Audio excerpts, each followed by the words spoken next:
യേശുവിൻ്റെ മരണം 6 മണിക്കൂർ മുതൽ 9 മണിക്കൂർ വരെ ഭൂമി മുഴുവൻ അന്ധകാരം വ്യാപിച്ചു.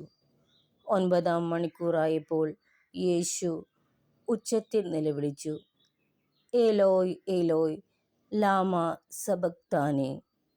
അതായത്, എൻ്റെ ദൈവമേ, നീ എന്നെ ഉപേക്ഷിച്ചത് എന്തുകൊണ്ട്? അടുത്തു നിന്നിരുന്ന ചിലർ അത് കേട്ട് പറഞ്ഞു, ഇതാ അവൻ ഏലിയായെ വിളിക്കുന്നു. ഒരുവൻ ഓടി വന്ന് നീർപ്പഞ്ഞി വിനാഗിരിയിൽ മുക്കി ഒരു ഞാങ്ങണമേൽ ചുറ്റി അവന് കുടിക്കാൻ കൊടുത്തുകൊണ്ട് പറഞ്ഞു, ആകട്ടെ, അവനെ താഴെ ഇറക്കാൻ ഏലിയ വരുമെന്ന് നമുക്ക് കാണാം.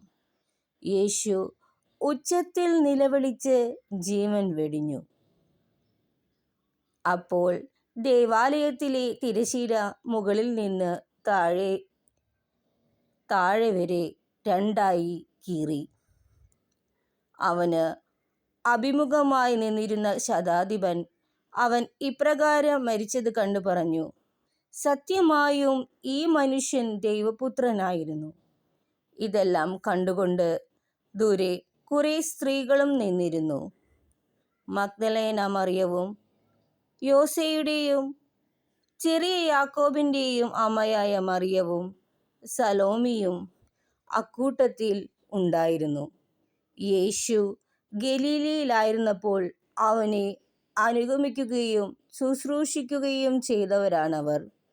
കൂടാതെ അവനോട് കൂടെ ജെറുസലേമിലേക്ക് വന്ന നിരവധി സ്ത്രീകളും അവിടെ ഉണ്ടായിരുന്നു.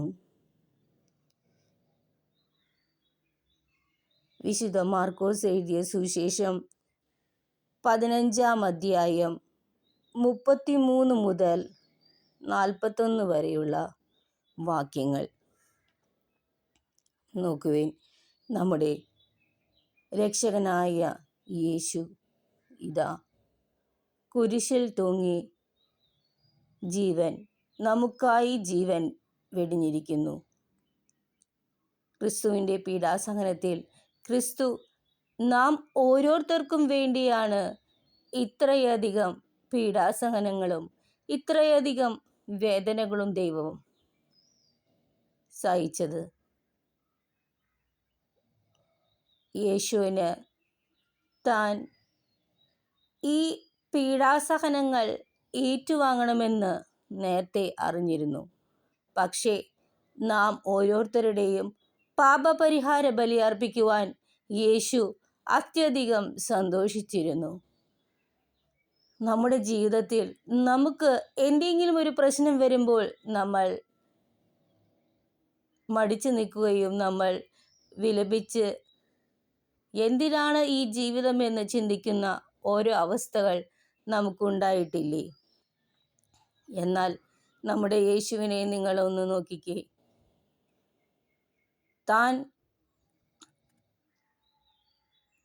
ഈ സഹനബലി, ഈ പരിഹാര ബലി ഈ ലോകത്തിലെ എല്ലാവർക്കും വേണ്ടി ചെയ്യണമെന്ന് മുൻകൂട്ടി അറിഞ്ഞ ദൈവം യാതൊരു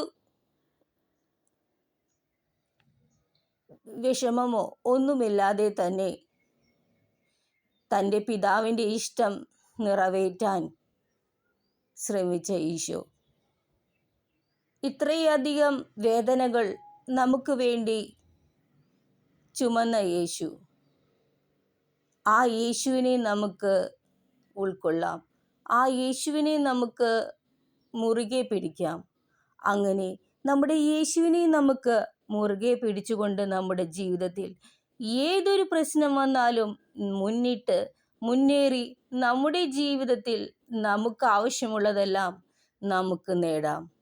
അത് സത്യസന്ധമായ രീതിയിലായിരിക്കണം. മറ്റുള്ളവരെ ഉപദ്രവിക്കാതെ, മറ്റുള്ളവരെ സ്നേഹിച്ചും മറ്റുള്ളവർക്ക് സഹായം ചെയ്തും മറ്റുള്ളവർക്ക് നമുക്ക് കഴിയാവുന്ന എല്ലാ സഹായങ്ങളും ചെയ്തുകൊണ്ട് നമുക്ക് മുന്നേറാം. ഈ ദുഃഖ വെള്ളിയാഴ്ച നമുക്ക് യേശുവിനെ നമുക്ക് വണങ്ങാം, യേശുവിനെ നമുക്ക് സ്നേഹിക്കാം. നമുക്ക് നമ്മുടെ രക്ഷകനായ യേശുവുണ്ട്, നമ്മുടെ കൂടെയുണ്ട്. ഏത് സാഹചര്യങ്ങളിലും, ഏത് സന്തോഷങ്ങളിലും, ഏത് ദുഃഖങ്ങളിലും, ഏത് ഓരോ നിമിഷവും ദൈവം നമ്മോടൊപ്പമുണ്ട്. നമുക്ക് ദൈവത്തെ ആരാധിക്കാം, ദൈവത്തോടൊപ്പം സഞ്ചരിക്കാം.